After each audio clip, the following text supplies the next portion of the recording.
சிவன் கோவிலுக்கு வரும் பக்தர்களுக்கு, அதுவும் பிரதோஷ நாட்களில் சிவன் கோவிலுக்கும் சிவன் கோவிலுக்கு வெளியே இருக்கின்ற ஏழைகளுக்கும் நம்ம இந்த பொருட்களை மட்டும் வாங்கி கொடுத்தோம் அப்படின்னா கோடி நன்மைகள் நம்மை வந்து சேருமாம். சிவன் மனதும் குளிர்ச்சி அடைந்து விடுமாம். அவ்வளவு சக்தி மிக்க ஒரு பிரதோஷ நாளாக நாளை ஆடி பிரதோஷம் விளங்குகின்றது. எனவே இந்த ஆடி பிரதோஷத்தில் மறக்காமல் இந்த பொருட்களை எல்லாம் நீங்கள் வாங்கி கொடுங்கள். இதனால் மிகப்பெரிய அளவில் உங்களுக்கு நன்மைகளானது நடக்கும். இது காஞ்சி மகான் மகாபெரியவா அவருடைய பக்தருக்கு அறிவுறுத்திய ஒரு எளிய பரிகார முறை.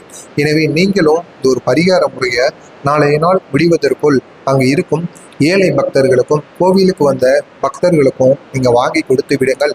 இதனால் மிக பெரிய அளவில் உங்களுக்கு இருக்கும் தோஷங்கள், கஷ்டங்கள், இதுவரை கண்ட காயங்கள் என அனைத்திற்குமே ஒரு முடிவானது கிடைக்குமாம். அப்படி சக்தி வாய்ந்த ஒரு நாளாகத்தான் நாளைய நாள் இருக்கப் போகின்றது. ஏழைகளுக்கு நமக்கு வாங்கி கொடுக்க வேண்டிய பொருட்கள் என்று சிவனுக்குரிய பொருட்கள் பொதுவாக எதுவும் கிடையாது. இருந்தாலும் சிவன் வழிபாட்டில் முக்கியமானது நம்ம எவ்வளவுக்கு எவ்வளவு சிவனை பக்தியாகவும் நம்பிக்கையாகவும் வழிபடுறோமோ அதனை பொறுத்து தான் சிவனோட அருள் நமக்கு கிடைக்கும். இருந்தாலும் சிவன் கோவிலில் பிரசாதமாக வழங்கப்படும் பொருட்கள் இருக்குல்லவா, அதை நம்ம ஏழைகளுக்கு கொடுத்தோம் அப்படின்னா புண்ணியமாக கருதப்படுமா. அதுவும் அந்த பிரசாதத்தை நாமளே நம்முடைய வீட்டில இருந்து கொண்டு வந்து அதுக்கப்புறமா சிவன் கோவிலில் வைத்து படைத்து சிவன் கோவிலில் சாமி கும்பிட வந்த பக்தர்களுக்கும் சிவன் கோவிலுக்கு வெளியே இருக்கின்ற ஏழைகளுக்கும் நம்ம கொடுத்தோம் அப்படின்னா அதிக அளவில் நமக்கு நன்மைகள் வந்து நடக்குமா. குறிப்பாக சனி பிரதோஷம், இந்த மாதிரி ஆடி பிரதோஷங்கள், பிரதோஷ நாட்களில் இளநீர், பசும்பால், தயிர் போன்ற அபிஷேக பொருட்களையும் நம்ம ஏழைகளுக்கு வாங்கி கொடுக்கலாமா. இப்படி கொடுப்பதன் மூலயமா நம்ம கேட்ட வரங்கள் கிடைக்கும் என்று முன்னோர்களால் நம்பப்படுது. எனவே நீங்களும் பிரதோஷ நாட்களில் இந்த 3 பொருளை ஏழைகளுக்கு வாங்கி கொடுத்துருங்க. சிவன் கோவிலில் பிரசாதமாக வழங்கப்படும் பொருட்களில் அரிசி, பருப்பு, வெல்லம், எண்ணெய் மற்றும் துணி வகைகள் ஆகியவை ஏழைகளுக்கு கொடுக்க உகந்ததாக கருதப்படுது. எனவே அரிசியை கொடுத்து அவங்க அதை சாப்பிட்றதுனால அவங்களோட வயிறு நிறையும். இதனால சிவபெருமானோட மனசும் குளிர்ச்சி அடையும். பருப்பு, வெல்லம், எண்ணெய், துணி என எந்த பொருளை நீங்கள் ஏழைகளுக்கு வாங்கி கொடுத்தாலும் அந்த பொருளை ஏழைகளுக்கு கொடுப்பதற்கு முன்பாக நீங்களே உங்களுடைய வீட்டில இருந்து கொண்டு வந்து அருகில் இருக்கக்கூடிய சிவன் கோவிலில் வச்சு சிவனோட பாதத்துக்கு அடியில் வச்சு அபிஷேகம் எல்லாம் செய்த பிறகு அதற்கப்புறமா போய் நீங்கள் ஏழைகளுக்கு கொடுங்க. இதை மட்டும் நீங்கள் ஏழைகளுக்கு கொடுத்து பாருங்க. கட்டாயம் இதுவரை நீங்கள் எவ்வளவு பாவங்கள் பண்ணியிருந்தாலும் அது நீங்கி புண்ணியங்கள் உங்களுடைய வாழ்க்கையில் சேருமாம். அவ்வளவு சக்தி இந்த ஏழைகளுக்கு நீங்கள் கொடுக்கின்ற இந்த பொருளினால் உங்களை வந்து சேருமாம். ஏழைகளுக்கு தானம் செய்வதில் பணம், உணவு, உடை போன்ற அடிப்படை தேவைகளை பூர்த்தி செய்வது மிகவும் முக்கியமானதாக கருதப்படுது. இதனுடன் சிவன் கோவிலில் வழங்கப்படும் பிரசாதங்களையும் நம்ம ஏழைகளுக்கு இந்த பிரதோஷ நாட்களில் கொடுப்பதன் மூலம் நல்ல ஒரு அருளானது சிவனின் மூலம் நமக்கு கிடைக்குமா. சிவனோட அருள், பக்தி, நம்பிக்கைன்னு அனைத்தையுமே நம்ம பெற்று வரலாமா.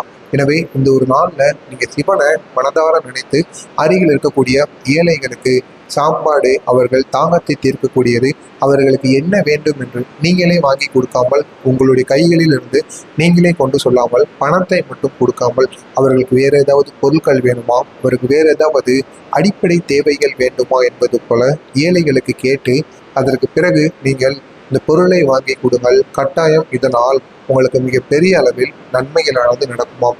அவ்வளவு சக்தி இந்த சிவபெருமானுடைய இந்த ஒரு பிரதோஷ நாளில் இருக்கு.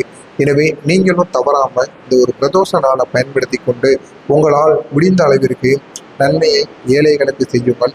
இதனால் மிக பெரிய அளவில் உங்களுக்கு நன்மைகள் தேடி வருமாம். நீங்கள் கேட்டது எதுவாக இருந்தாலும் சிவபெருமான் அதை நிறைவேற்றி வைப்பாராம். காஞ்சி மகான் அடிக்கடி பிரதோஷ நாளில் நம்ம எந்த ஒரு தெய்வத்தை வணங்குறோமோ இல்லையோ சிவபெருமான மனதார நினைத்து வணங்கி வந்தோம் அப்படின்னா அதிக அளவில் நமக்கு நன்மைகள் நடக்கும் என்று மகாபெரியவா அடிக்கடி கூறிக்கொண்டே இருப்பார்.